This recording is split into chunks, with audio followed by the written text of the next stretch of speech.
l'aide de l'actualité, les fêtes de fin d'année ne sont pas loin. Le ministère d'État, le ministère de l'Intérieur et de la Sécurité et le district d'Abidjan forment les forces de l'ordre à une meilleure gestion des événements de grands rassemblements en termes de sécurité pour les populations. Nouvelle mesure de gestion de la décharge d'Akwedo va-t-elle être fermée comme l'ont souhaité les populations riveraines? La réponse dans ce trésor.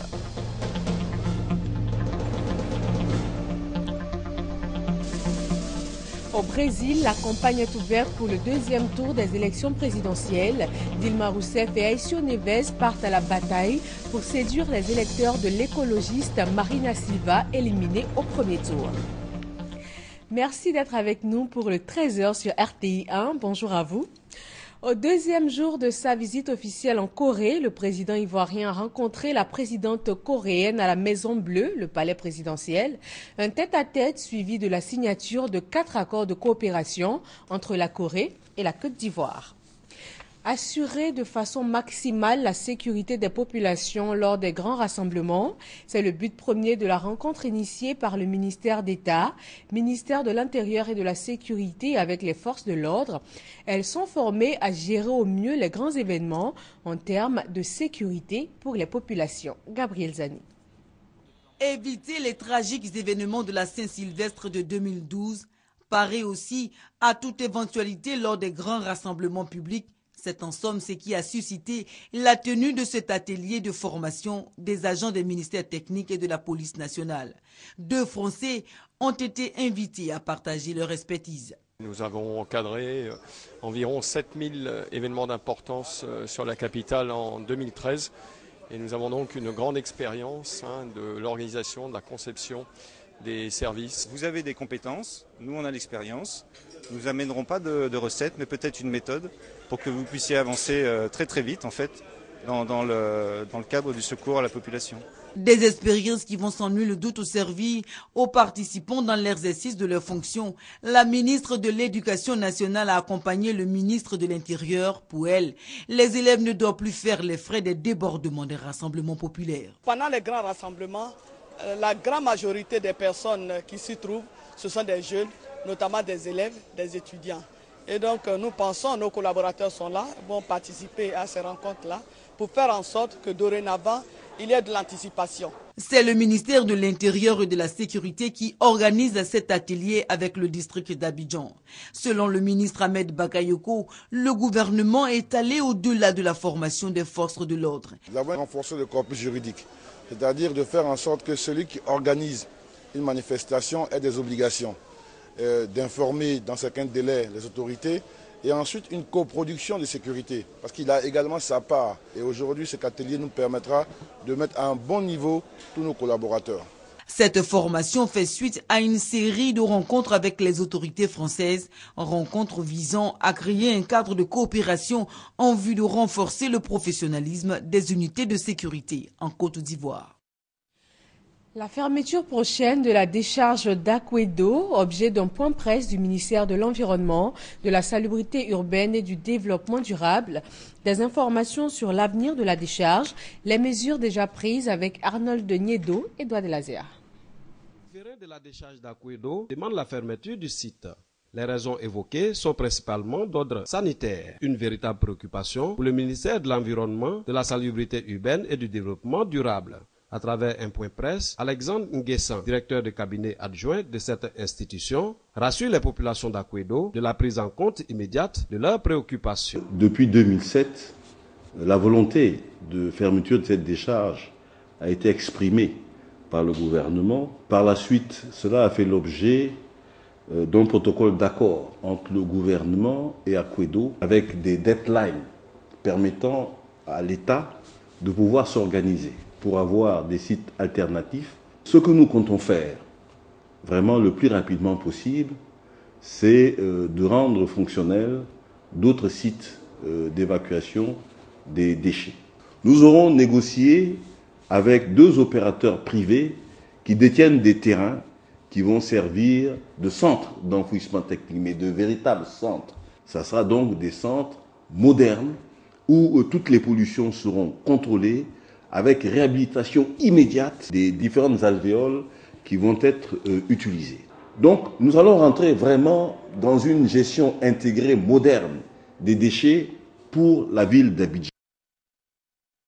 Réforme du secteur de la sécurité au cœur d'une rencontre du Conseil national de sécurité avec les maires du district d'Abidjan. Il s'agit de faire connaître cette réforme aux premiers magistrats des différentes communes afin de susciter leur adhésion pour un mieux-être des populations. Mamadou Kwasi. De 3,8 en 2011, l'indice de sécurité en Côte d'Ivoire est passé à 1,18 aujourd'hui, chose qui confirme le retour de la sécurité à Abidjan et sur l'ensemble du territoire national. Cette situation est le fruit de nombreuses initiatives prises par le chef de l'État et son gouvernement. La principale étant la réforme du secteur de la sécurité à travers le Conseil national de la sécurité. Par le passé, la sécurité, c'était uniquement la protection de l'État contre les agressions extérieures, les arrestations des auteurs de crimes et tout ça. C'était vraiment une sécurité répressive, on va dire. Mais avec toutes les crises auxquelles on a été confrontés, le chef de l'État s'est rendu compte qu'il fallait repenser donc cette façon de concevoir la sécurité et introduire donc un nouveau concept qui est la sécurité humaine. La sécurité humaine prend en compte plusieurs volets, notamment la santé, l'emploi, la formation et l'éducation. Dans la mise en œuvre de ce projet, le Conseil national de la sécurité met l'accent sur les collectivités territoriales à travers la création des comités locaux de sécurité. Un atelier de formation est organisé pour faire comprendre aux maires du district d'Abidjan leur rôle dans cette réforme. Abobo se réjouit de cette réforme, puisque Abobo va s'engager dans cette réforme. D'autant plus que c'est une réforme qui vient après nommer pour que nos populations aient plus de quiétude. Il n'y a de développement que d'hommes. Et c'est pour cela que nous allons faire en sorte d'asseoir ce nouveau concept né de la réforme du secteur de la sécurité. Nous approprier donc tous ces éléments. Au cours de cette session de formation, du matériel de sensibilisation à la fièvre à virus Ebola et d'hygiène a été remis aux participants. L'épidémie d'Ebola a fait 3439 victimes en Afrique de l'Ouest sur plus de 7400 cas enregistrés selon les derniers bilans de l'OMS. En Côte d'Ivoire, aucun cas détecté et la prévention reste de mise. La ville de San Pedro a installé un dispositif sanitaire et aussi un centre d'isolement afin de parer à toute éventualité. Éric Goré et Serge Coléa. Plus de 3000 personnes tuées par la fièvre hémorragique à virus Ebola dans le monde. La Côte d'Ivoire poursuit sa mobilisation contre cette dangereuse épidémie. Dans le département de San Pedro, la population entend mettre en application les mesures arrêtées par le gouvernement, surtout l'interdiction de consommer la viande de brousse. Et les restauratrices sont en première ligne. Moi, personnellement, je ne vends pas la viande de brousse. Les autorités administratives et portuaires ont installé un dispositif sanitaire et un centre d'isolement au sein du port autonome de San Pedro. Ce centre fait suite à la mise en place d'un comité de veille.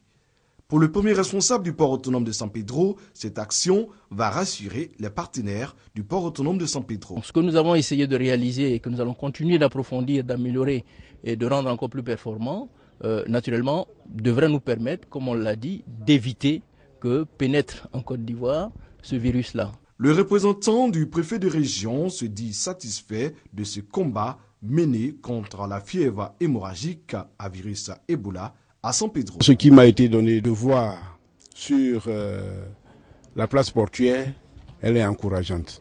Nous sommes convaincus aujourd'hui que la sécurité sanitaire existe. La fièvre hémorragique à virus Ebola est apparue pour la première fois en 1976 en République démocratique du Congo. La maladie a ressurgi en février 2014 en Guinée-Conakry. Et des cadres supérieurs de la santé se mobilisent dans cette lutte contre Ebola. Ils sont tous volontaires pour accompagner l'État ivoirien. Objectif, 0 cas d'Ebola en Côte d'Ivoire. Godefroy Okambawa, Léambro. L'épidémie à virus Ebola continue de sévir en Afrique de l'Ouest, mais la Côte d'Ivoire n'a encore enregistré aucun cas. Ceci grâce certainement au plan de lutte contre la maladie mis en place par le gouvernement. C'est justement pour renforcer ce plan en matière de ressources humaines que se tient cette rencontre entre les cadres supérieurs de la santé et la tutelle. Ces cadres de la santé se portent volontaires pour appuyer les efforts du gouvernement. Les cadres supérieurs de la santé qui sont formés en Côte d'Ivoire sont à la disposition de la population. La population peut compter sur nous, l'État de Côte d'Ivoire peut compter sur nous, nos parents peuvent compter sur nous. C'est lorsqu'on va au contact que nous devenons forts en médecine. En médecine, si tu n'as pas vu, tu ne peux pas faire. C'est la pratique qui rend fort. Nous avons eu l'annonce par nos services que des jeunes médecins avaient décidé de venir nous accompagner dans cette lutte. Ce sont des jeunes médecins qui n'ont pas été recrutés par la fonction publique. Malgré cela, ils se sont dit qu'ils pouvaient se mettre à la disposition de l'État de Côte d'Ivoire à travers le ministère de la Santé. Nous avons vraiment apprécié et nous avons demandé à les rencontrer aujourd'hui et ils nous ont pu de vive voix nous dire qu'ils se mettaient à la disposition de leur ministère de tutelle, mais plus qu'ils étaient même prêts, si nous le souhaitions, à aller sur le terrain, à aller appuyer les pays affectés. Ces cadres supérieurs de la santé, volontaires contre l'entrée du virus Ebola en Côte d'Ivoire, sont au total 395. Ils vont recevoir du gouvernement et des partenaires techniques la formation adéquate pour faire face aux éventuels cas de virus Ebola, virus qui a déjà fait près de 4000 morts depuis mars 2014. Un cas suspect d'Ebola déclaré la semaine dernière à Cocody, quartier Colombie. Le directeur de l'Institut national de l'hygiène publique assure qu'il ne s'agit pas du virus Ebola. Il invite cependant les populations au strict respect des mesures de prévention et surtout à signaler tout cas suspect. On l'écoute. Jeudi dernier, le 2 octobre, nous avons été saisis du cas d'un malade à Cocody, au quartier qu'on appelle Colombie. Nos équipes se sont déployées dans les 30 minutes, mais à leur arrivée, ils ont trouvé une personne déjà décédée, raide, c'est-à-dire qu'il était déjà mort depuis longtemps. Renseignement pris, c'est un jeune Guinéen qui est en Côte d'Ivoire depuis plusieurs années, qui n'est pas retourné dans son pays d'origine et qui était malade depuis bien longtemps. Et que sa situation ressemblait bien fort à un cas de tuberculose. Ce cas ne répond pas du tout à la définition d'Ebola, de la maladie à virus Ebola que nous utilisons pour travailler dans ce pays-là. Ce n'est pas un cas d'Ebola. Il faut rassurer la population. Il y a des choses qui sont dites dans la presse. J'affirme que ce n'est pas un cas d'Ebola. S'il y a un cas, la procédure que nous avons mise en place, c'est de faire le prélèvement sur tous les cas suspects. L'Institut Pasteur fait l'analyse. Si c'est positif, c'est Madame la ministre elle-même, au nom du gouvernement, qui va faire l'annonce. Ça ne se fera pas à travers les rumeurs, à travers la presse. Ça sera elle-même qui viendra pour annoncer à toute la population et les mesures qui seront prises seront annoncées à l'occasion. Voilà, aucun cas détecté en Côte d'Ivoire, mais une première contagion du virus Ebola hors d'Afrique. Il s'agit d'une infirmière espagnole. Elle avait traité 2 patients rapatriés d'Afrique qui avaient ensuite succombé à la maladie. Des collèges de proximité pour lutter contre les grossesses en milieu scolaire, c'est l'idée du Conseil régional du Sud Comoé. 5 nouveaux collèges viennent d'ouvrir leurs portes. Mamadou Kwasi. L'éducation, identifiée comme élément essentiel pour le développement socio-économique de la région du Sud Comoé, une région située au sud-est de la Côte d'Ivoire et frontalière du Ghana. Le conseil régional met donc un accent particulier sur ces secteurs à travers la réalisation de plusieurs infrastructures scolaires. Depuis 2 ans, une 50aine d'écoles a été construite ou réhabilitée dans la région avec à la clé des dons en table-banc aux écoles et des kits scolaires aux couches défavorisées. Pour cette rentrée des classes, le président du conseil régional à Kaolé et ses collaborateurs mettent à la disposition du ministère de l'Éducation nationale et de l'enseignement technique 5 nouveaux collèges, des collèges de proximité pour lutter contre les grossesses en milieu scolaire. Selon le docteur Kaolé, ces collèges de proximité de base 3 construits dans les 5 départements de la région du Sud Comoé vont rapprocher les élèves de leurs parents en vue d'améliorer les résultats scolaires. Au cours de la session extraordinaire tenue à Grand Bassam, le président du conseil régional et son équipe ont fait le point des actions menées dans plusieurs domaines, dont celui de l'éducation. Ils ont annoncé la construction prochaine d'un collège de proximité et de plusieurs écoles primaires dans chaque sous-préfecture de la région du Sud Comoé. Des actions saluées par les autorités administratives qui ont demandé au conseil régional de multiplier ce genre d'initiatives pour le bien-être des populations. Le lycée moderne Alassane Ouattara de Ouangolodougou a désormais une cantine scolaire, un don d'un fils du département. Il veut ainsi permettre aux élèves du lycée d'étudier sans se soucier des difficultés de restauration. Kader Sogodogo. Manger sainement, étudier sereinement. Cette phrase trouve tout son sens au lycée moderne Alassane Ouattara de Ouangolo-Dougou. Ce lycée dispose désormais d'une cantine scolaire. Une cantine qui est un don d'un fils du terroir, Traoré Drissa, qui entend contribuer de cette façon à la réduction des difficultés que connaissent les élèves de ce lycée. Pour le donateur, investir pour la bonne scolarisation des élèves de ce pays n'a pas de prix. Ici c'est chez moi, c'est ma région, c'est mon département, c'est mon village. Alors j'aime mon bien-être et ce sont mes enfants. Alors il faut y penser, il faut progresser, il faut aller de l'avant. C'est pourquoi je le fais. Ouvert en 1994, le lycée moderne Alassane Ouattara de Ouangolo-Dougou compte en cette année scolaire 1944 élèves, dont 942 filles. Situé à 5 km de la ville, la construction d'une cantine scolaire s'avérait nécessaire. C'est la réalisation d'un vœu parce que vous voyez que l'établissement est excentré et les élèves, on le voit, quand ils finissent de faire les cours à midi, ils ne savent où aller parce qu'ils ont les cours l'après-midi. Et donc depuis que nous avons pris la tête de cet établissement, soutenu par le préfet, nous avons fait toutes les démarches et c'est seulement cette année qu'un cadre de la région, M. Traoré Drissa, opérateur économique, a accepté donc de nous aider à construire cette cantine. Avec ce don de Traoré Drissa, le lycée moderne Alassane Ouattara de Ouangolo-Dougou, qui produit chaque année de bons résultats, va certainement continuer sur sa lancée. Atteindre la sécurité alimentaire, un objectif du Centre national de recherche agronomique. Pour impliquer les agriculteurs et les éleveurs, le CNRA initie des journées portes ouvertes afin de voir de plus près les innovations majeures réalisées et surtout les soutenir. Ouattara Amadou, Kader Sogodogo. Le Centre national de recherche agronomique, CNRA, souhaite se positionner comme une structure incontournable dans la lutte pour l'autosuffisance alimentaire en Côte d'Ivoire. Le CNRA mène des actions de recherche dans le domaine agricole, animal et halieutique. Ainsi, de nombreuses trouvailles ont été enregistrées, mais elles demeurent jusque-là moins répandues. Alors, pour encourager les agriculteurs et les éleveurs à s'approprier le fruit de leurs recherches, le CNRA a initié une journée porte ouverte sur 2 de ses sites à Boaké. Cette initiative a permis aux invités de voir de plus près plusieurs innovations, notamment l'évolution des tilapias brésiliens et les nouvelles variétés de manioc plus productives. Le cacao produisait au bout de 5 ans. Aujourd'hui, c'est 18 mois. Bientôt, vous aurez des cafés qui vont également être peut-être dépassés de Mercedes. Nous faisons la même chose en matière de culture vivrière.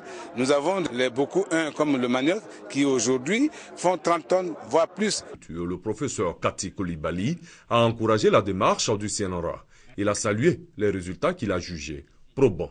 La recherche agronomique a apporté les preuves qu'elle pouvait permettre l'augmentation du potentiel en un laps de temps très court. Bientôt, nous aurons un forum de l'innovation au cours duquel les produits de l'agriculture seront également mis en exergue. Le Centre national de recherche agronomique conduit actuellement 20 programmes de recherche dont 11 relatifs aux cultures vivrières, visant à une contribution plus accrue à la sécurité alimentaire. Les premières journées du cacao et du chocolat ont été célébrées dans le Lodjibois. Ces journées viennent pour inviter les producteurs à la culture de l'excellence pour une bonne qualité du cacao ivoirien. Chantal Akanda. Ces journées dédiées au cacao et au chocolat dans la région du Lodjibois s'inscrivent dans la promotion de production d'une bonne qualité de cacao. Et ces journées marquent l'ouverture de la campagne 2014-2015.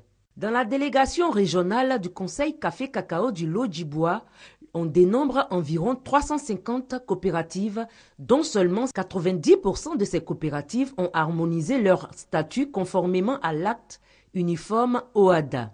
Occasion pour le délégué régional du Conseil Café-Cacao, Daouda Ndiaye, d'inviter les autres coopératives à se mettre à jour en réglant toutes les questions liées à leur existence juridique. Le délégué régional du Conseil Café-Cacao a rappelé le prix Borchamp du produit pour la nouvelle campagne qui est fixé à 850 francs le kilogramme. Et ce prix concerne le cacao bien séché, bien trié et bien fermenté. En somme, un cacao de qualité. Il a donc invité les producteurs au respect strict de ce prix et d'indiquer que tout achat en dessous de ce prix est interdit sous peine de sanction.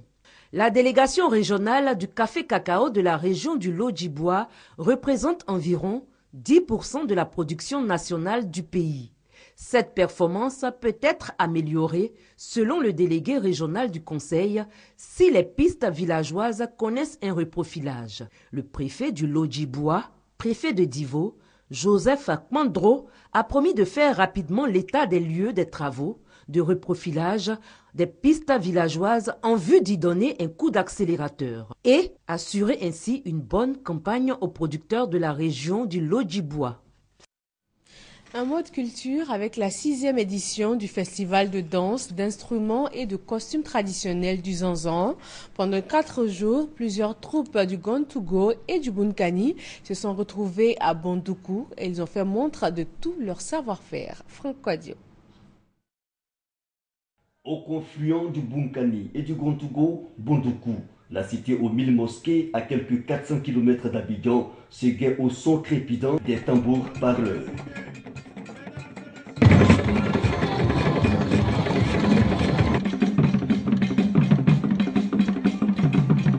Jour 1 du festival de danse, d'instruments, de musique et de costumes traditionnels du Zanzan.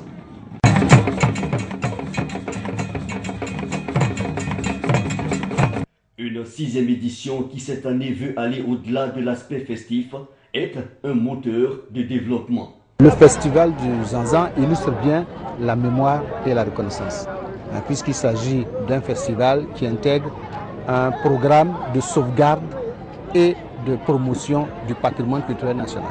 C'est un festival qu'il faut saluer.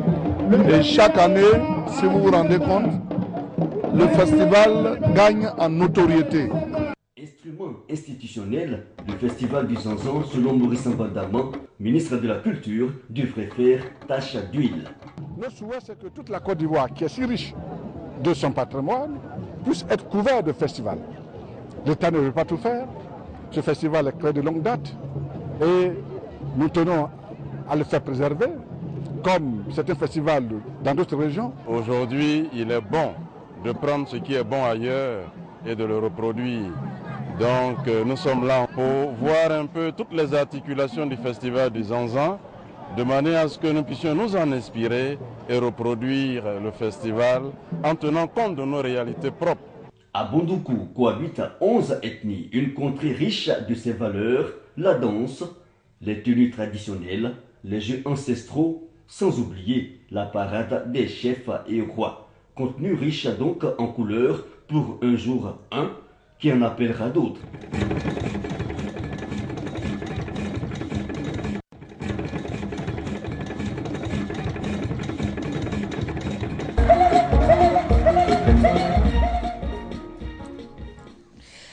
Semaines pour séduire les électeurs de Marina Silva, l'écologiste brésilienne éliminée au premier tour des élections présidentielles. La campagne du second tour a commencé hier lundi.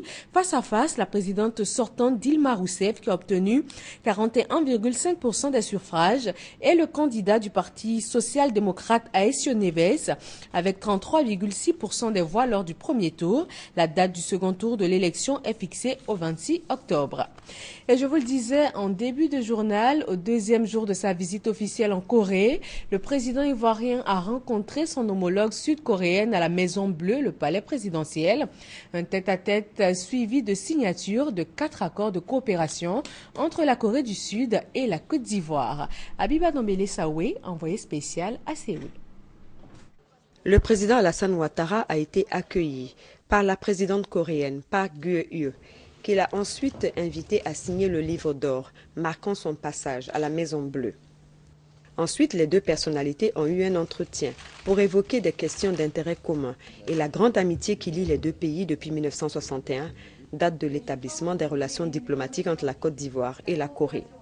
Ce qui a fait dire au président Alassane Ouattara, au cours de la rencontre élargie aux membres de sa délégation, que le président Félix Houphouët-Boigny, initiateur de cette amitié, était un visionnaire. La Côte d'Ivoire étant le premier pays africain à avoir établi, juste après les indépendances, des relations diplomatiques avec la Corée. La présidente coréenne a estimé que cette visite avait une signification toute particulière pour les mêmes raisons. Madame Park Geun-hye a affirmé que la visite du président Alassane Ouattara allait contribuer à renforcer davantage la coopération entre les deux États. Et pour aller dans ce sens, 4 accords de coopération ont été signés. Un accord cadre de coopération en matière d'aide au développement entre la République de Corée et la République de Côte d'Ivoire. Un mémorandum d'entente portant sur le projet du Centre national de radiothérapie et d'oncologie. Un mémorandum d'entente sur la coopération en matière de santé et un mémorandum de coopération économique entre les ministères coréens et ivoiriens du commerce. Un déjeuner officiel a été offert à l'hôte de marque de la République de Corée, déjeuner au cours duquel la présidente coréenne a une fois encore magnifié l'amitié qui lie les deux pays depuis plus de 50 ans. Excellence, Monsieur Alassane Ouattara, président de la République de Côte d'Ivoire, Mesdames et Messieurs, à Kwaba, le président Alassane Ouattara entretient un lien privilégié avec la Corée. Lors de la crise financière de la Corée, il s'est profondément engagé dans les négociations en qualité de directeur général adjoint du FMI. Et aujourd'hui, on m'a dit qu'il évoquait fréquemment la Corée comme un pays modèle de développement économique à suivre par la Côte d'Ivoire. Par ailleurs, vous avez tissé des liens d'amitié particuliers avec des ressortissants coréens comme M. Ban Ki-moon, secrétaire général de l'ONU, et M. Trianzi, le représentant spécial du secrétaire général de l'ONU en Côte d'Ivoire, dans le processus de l'élection présidentielle démocratique en 2010, à travers laquelle vous êtes élu président de la République. Ces liens solides d'amitié personnelle entretenus et renforcés jusqu'à aujourd'hui contribuent à approfondir l'amitié entre nos deux pays. Le président Alassane Ouattara a remercié son homologue coréenne et dit sa fierté d'être dans le premier cercle des amis de la Corée, la 13e puissance économique mondiale, un exemple dont la Côte d'Ivoire voudrait s'inspirer.